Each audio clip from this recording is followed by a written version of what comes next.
Hello viewers, welcome to my channel. कैसे हैं आप सब? आई होप सब लोग अच्छे होंगे और एग्जाम्स की प्रिपरेशन अच्छे से कर रहे होंगे।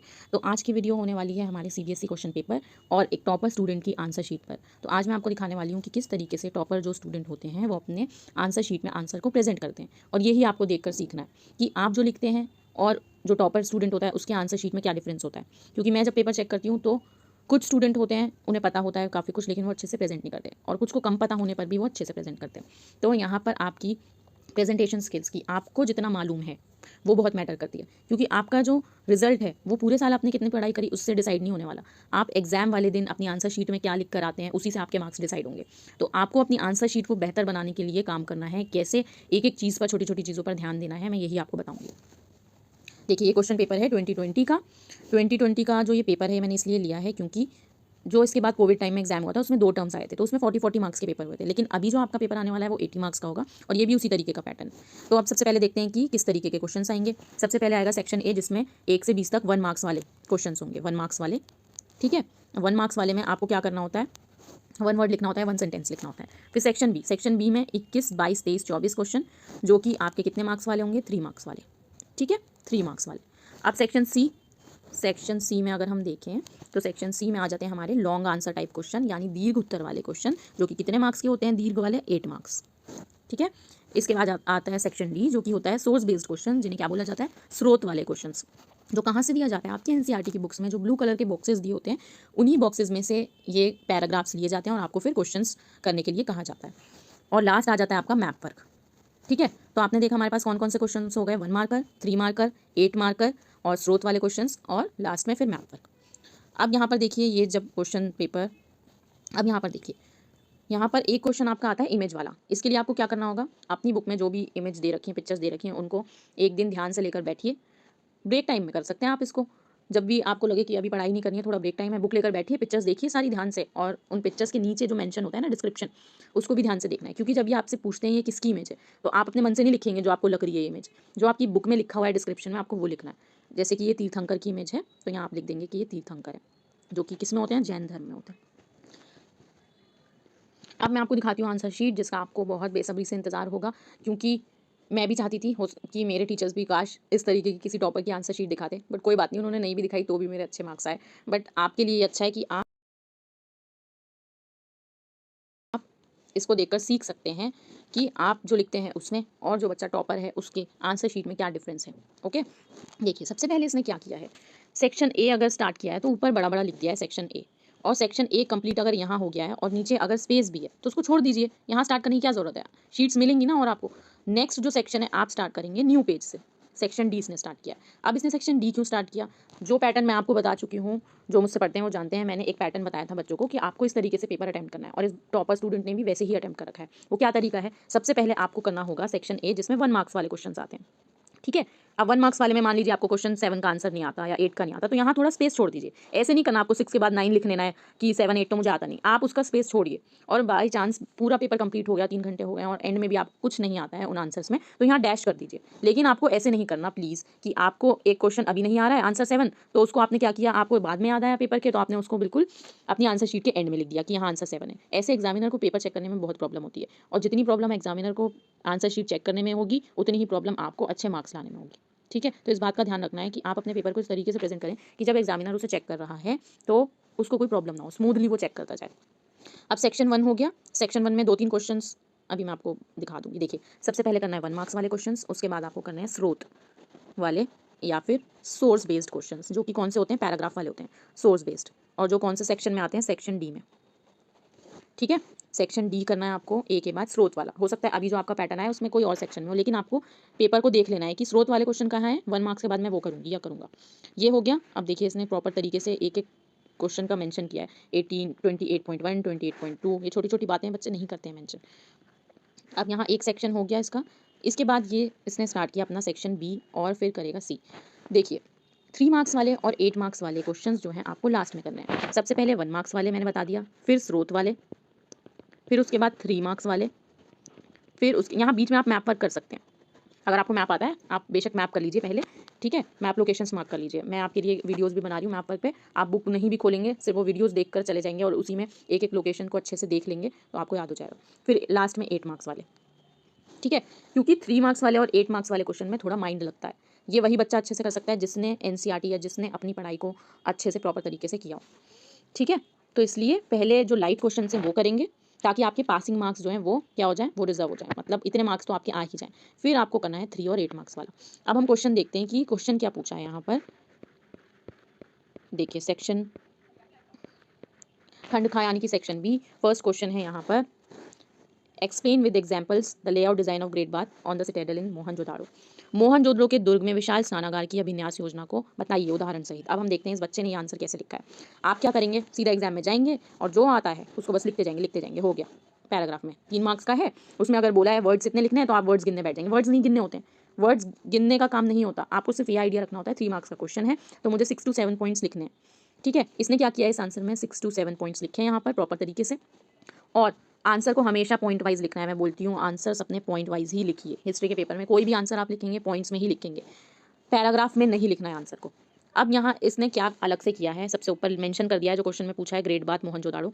इसके बाद इसने यहाँ बनाया है डायग्राम, इसने एक इमेज बना दी है विशाल स्नानागार की। हिंदी में लिख देती हूँ क्योंकि हिंदी में पेपर नहीं था टॉपर का अवेलेबल, तो इसलिए इंग्लिश में ही है। तो क्या प्रॉब्लम हो गई, आपको समझना है ना, और मैं हूँ यहाँ समझाने के लिए। तो आप बस ये देखिए कि इसने क्या किस तरीके से अपना पेपर किया।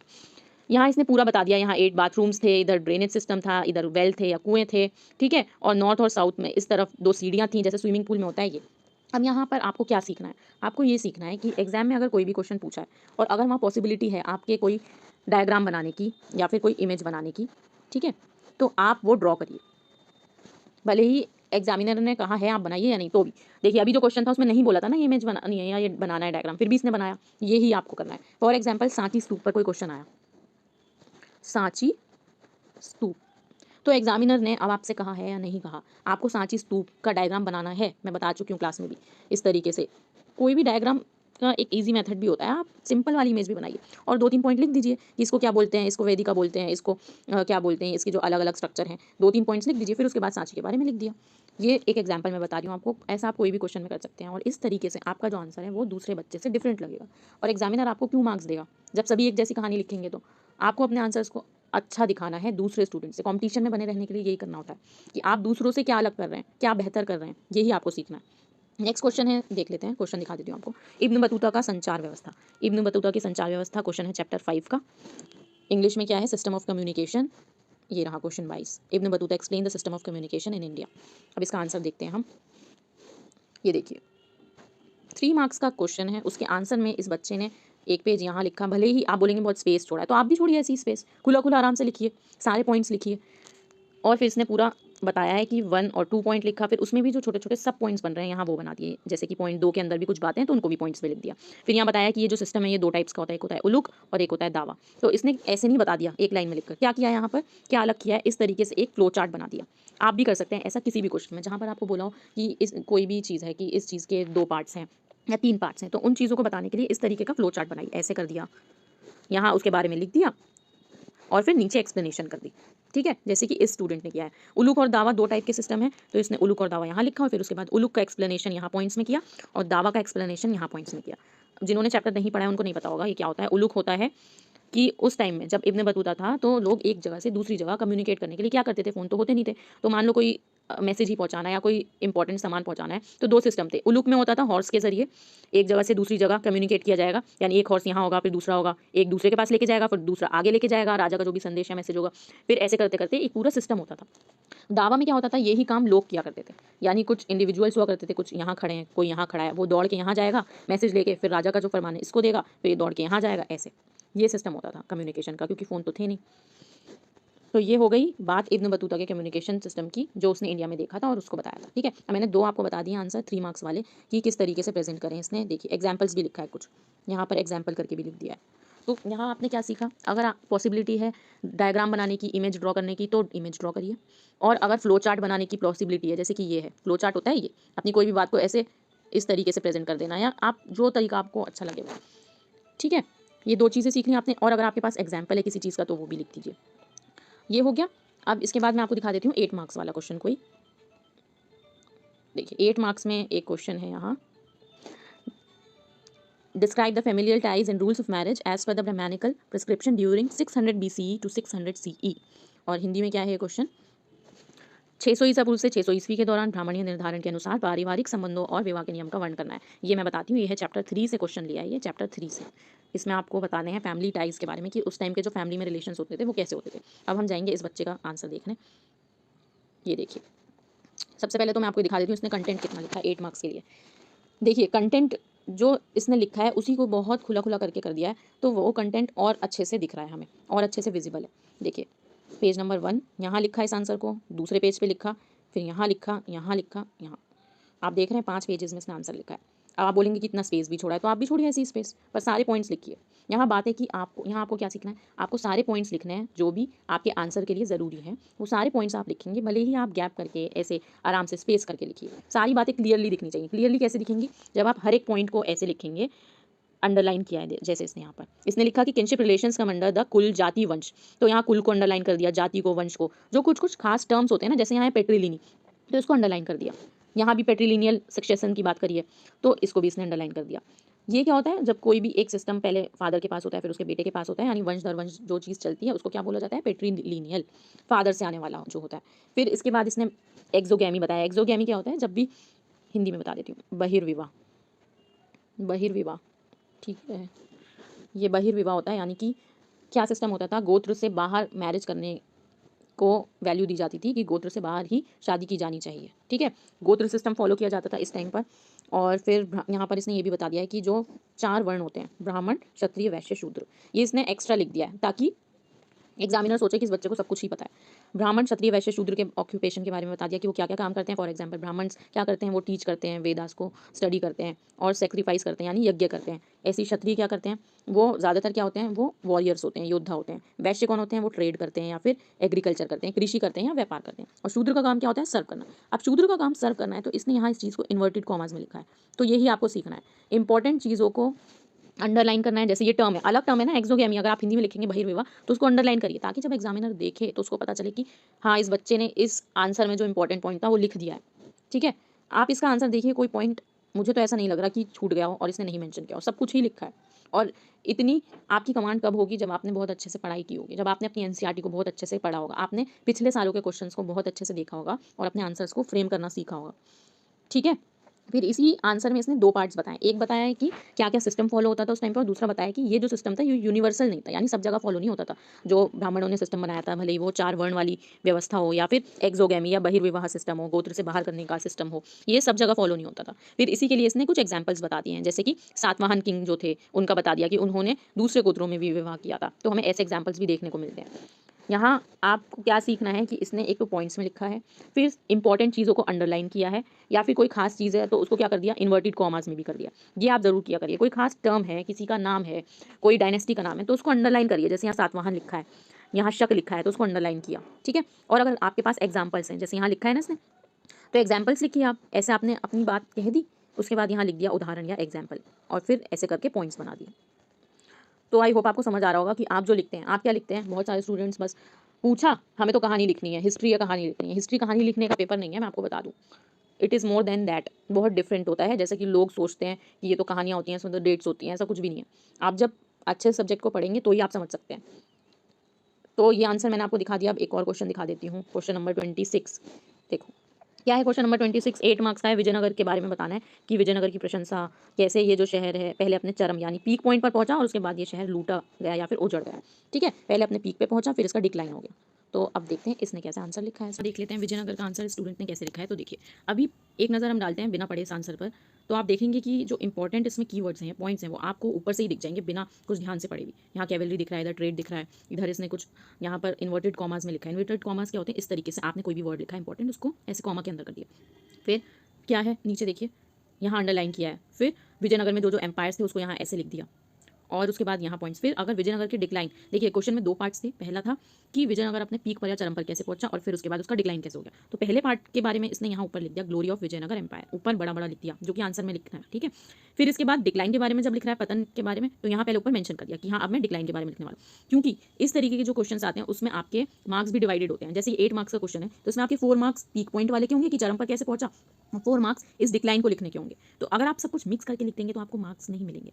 आप हर चीज़ को जैसे क्वेश्चन में पूछा है वैसे ही लिखिए, ठीक है। फिर यहाँ इसने डिक्लाइन में अगर नायक्स के बारे में लिखा है तो यहाँ अलग से लिख दिया है, ठीक है। फिर यहाँ इसको डिस्क्राइब किया है। अब यहाँ एक नज़र डालिए, जो जो इंपॉर्टेंट चीज़ें हैं आपको बिना पढ़े वो हाईलाइटेड होकर दिखेंगी सामने ही। राम राइस पॉलिसी दिख रही है, फिर पता चल रहा है अच्छा ठीक है इसने तालीकोटा की बैटल के बारे में भी लिखा है। तालीकोटा का युद्ध हुआ था ना, जिसको राक्षसी तंगड़ी का युद्ध भी बोलते हैं, जो कि 1565 में हुआ था। फिर यहाँ पर कौन से डायनेस्टिक सक्सेशंस हुए वो भी इसने लिखा और यहीं पर एंड कर दिया अपने आंसर को, ठीक है। ये देखा तो 8 मार्क्स के क्वेश्चन में 4 to 5 पेजेस में आंसर लिखा है, आराम से तसल्ली से, स्पेस है हर पॉइंट के बाद, और सारी चीज़ों इंपॉर्टेंट चीज़ों के नीचे अंडरलाइन कर रखा है, और जो इंपॉर्टेंट कुछ टर्म्स होते हैं उनको इन्वर्टेड कॉमास में भी लिख रखा है, ठीक है। तो यहाँ इसने सब कुछ लिखा है। देखिए अब विजयनगर की जब बात हो रही है तो पहले इसने बता दिया ओरिजिन कैसे हुआ, हरिहर और बुक्का ने इस एम्पायर की स्थापना की थी, या ये दोनों इसके फाउंडर थे। कब किया था? 1336 में। फिर इसके बाद बता दिया कि आखिर इस एम्पायर की लोकेशन कहाँ पर है, ठीक है। लोकेशन के बाद क्या बताया ये जो एम्पायर है यहाँ पर ट्रेड बहुत फ्लरिश करता था। ट्रेड जो होता है किसी भी जगह के डेवलप होने में या सक्सेसफुल होने में बहुत इंपॉर्टेंट रोल प्ले करता है, तो यहाँ ट्रेड के बारे में लिखा। फिर कैवलरी क्या होती है? कैवलरी होता है जो सवार सेना होती है, यानी घोड़ों वाली जो आर्मी होती है वो, यानी इनका यूज़ जब आर्मी में करते हैं तो इसलिए बहुत ज़्यादा एफिशिएंट थे और दूसरी जगहों से ज़्यादा पावरफुल हो गया था विजयनगर एक टाइम पर। ये लिख दिया। फिर बता दिया कि 4 यहाँ पर डायनेस्टीज थी, कौन कौन सी थी? संगम, सुलुभ, तुलुभ, अरविडु, ऐसे करके लिख दिया चारों को। यहाँ आप 1 2 3 भी डाल सकते हैं, जैसे इसने डाला नहीं है, आप 1 2 3 4 डायनेस्टीज हैं तो ऐसे 4 मार्क भी कर सकते हैं।